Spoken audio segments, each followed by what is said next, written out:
Héroes o villanos.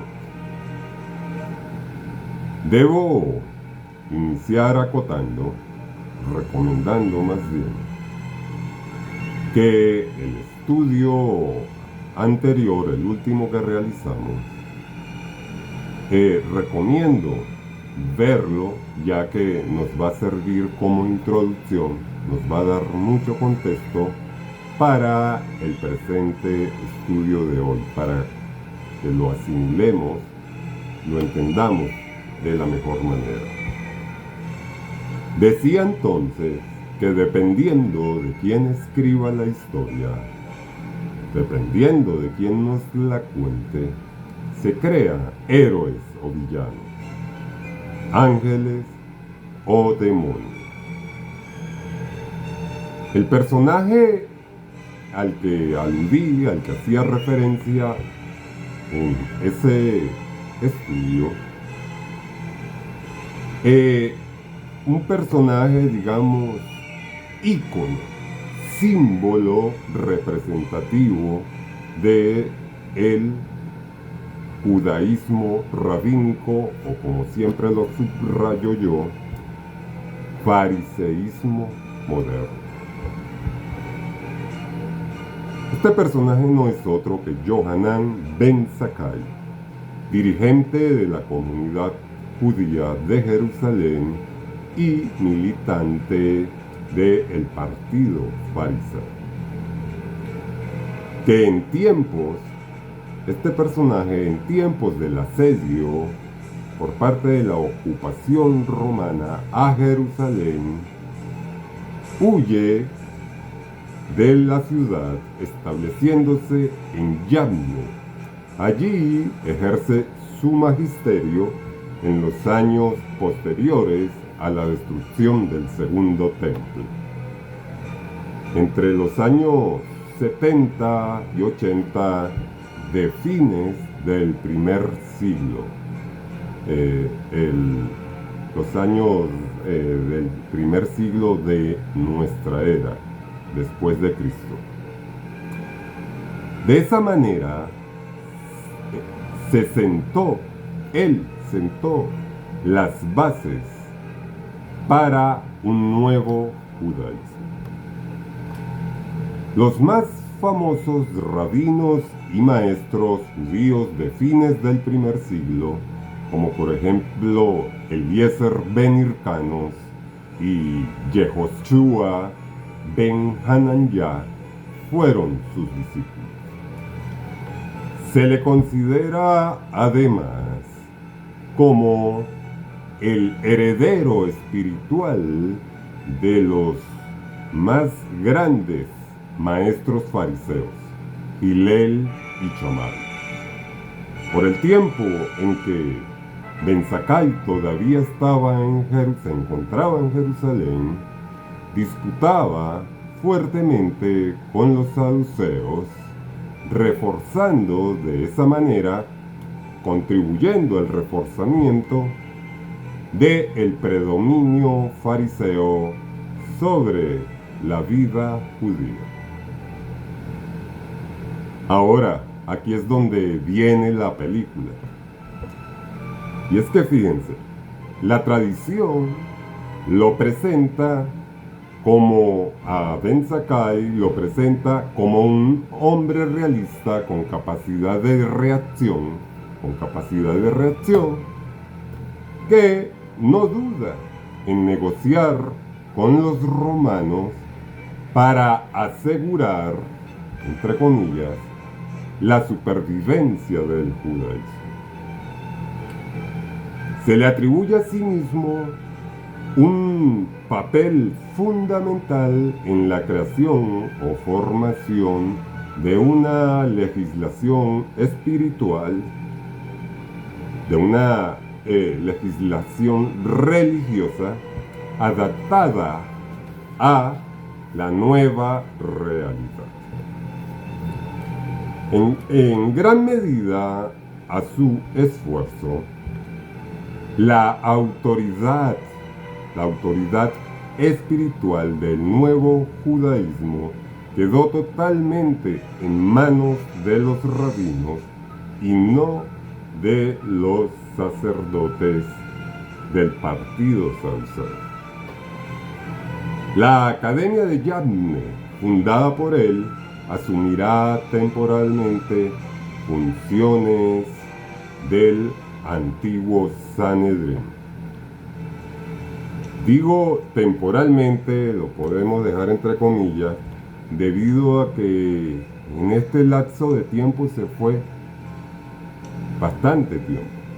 Se fueron aproximadamente unos 350 años hasta el 425 después de Cristo, cuando, por cierto, el emperador Marciano, como ya he dicho en estudios anteriores, lo disolvió, el emperador Marciano. Bien, ahora resulta que no solo va a ejercer funciones, el Sanedrín no solo va a ejercer funciones legislativas, sino además en materia judicial. Por esto y más, es considerado Ben Zakkai el padre del nuevo judaísmo, que no es otro que el judaísmo post-templo o judaísmo rabínico sinagogal, bajo la premisa: las buenas acciones expian los pecados. Ahora veamos la verdadera historia. Veamos la historia que algunos no cuentan y para decir la verdad, muchos tampoco quieren escuchar. Resulta que la versión anterior no resiste un serio análisis. La verdad es que Yohanan Ben Zakkai huye cobarde y despavoridamente de la ciudad de Jerusalén, ya que mientras el grueso de la población judía no solo rechazaba, sino que además ejercía resistencia luchando contra el asedio de la ocupación romana.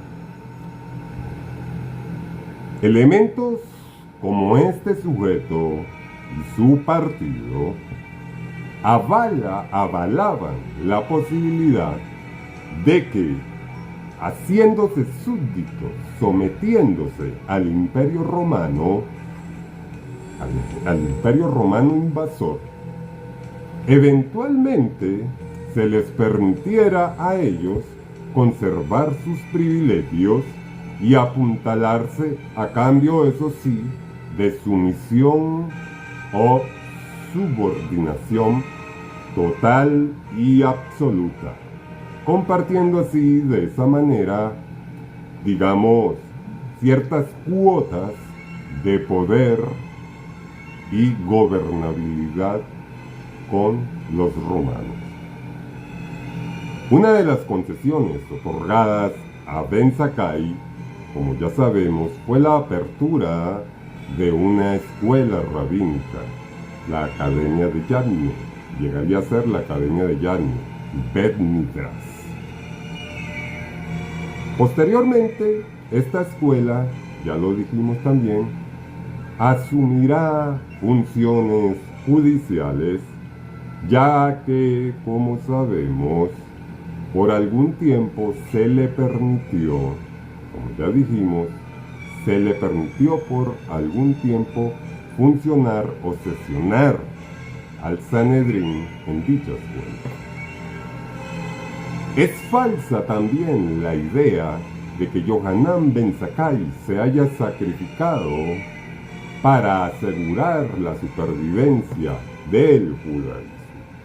La única supervivencia que él se quiso asegurar fue la suya propia, la de sus intereses personales, políticos, económicos y sociales.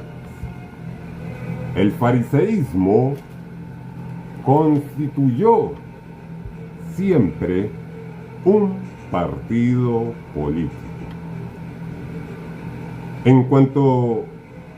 También en cuanto al papel fundamental que se le atribuye en la formación de una legislación religiosa adaptada a la nueva época, a la nueva realidad, no representa sino otra gran falsedad.